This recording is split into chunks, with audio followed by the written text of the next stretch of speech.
Sem sombra de dúvidas, o grande nome da história do cristianismo depois da era de Cristo e dos apóstolos é Santo Agostinho.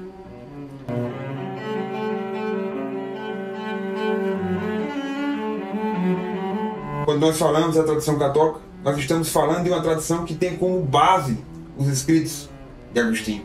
Quando nós falamos da tradição protestante, nós estamos falando de uma tradição que tem como base os textos de Agostinho.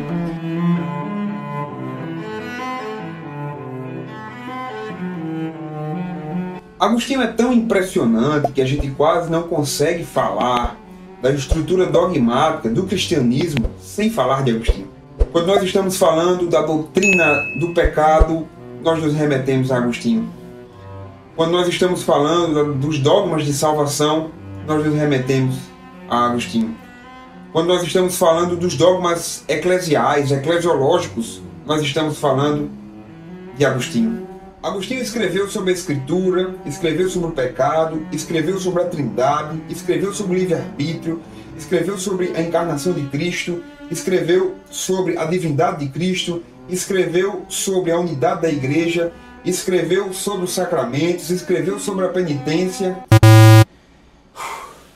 Calma que o cara é bravo. Escreveu sobre o inferno, escreveu sobre o purgatório, escreveu sobre Maria, escreveu sobre o tempo.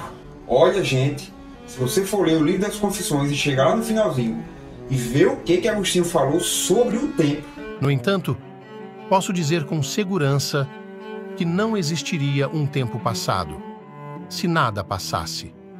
E não existiria um tempo futuro, se nada devesse vir. E não haveria o tempo presente, se nada existisse. De que modo existem esses dois tempos, passado e futuro, uma vez que o passado não mais existe e o futuro ainda não existe? E quanto ao presente, se permanecesse sempre presente e não se tornasse passado, não seria mais tempo, mas eternidade. Portanto, se o presente, para ser tempo, deve tornar-se passado, como poderemos dizer que existe, uma vez que a sua razão de ser é a mesma pela qual deixará de existir? Daí não podermos falar verdadeiramente da existência do tempo, senão enquanto tende a não existir. Por fim, eu quero encorajar você a tirar um tempinho da sua vida e mergulhar em Agostinho, conhecer Agostinho, ler sobre Agostinho, beber da fonte das obras de Agostinho.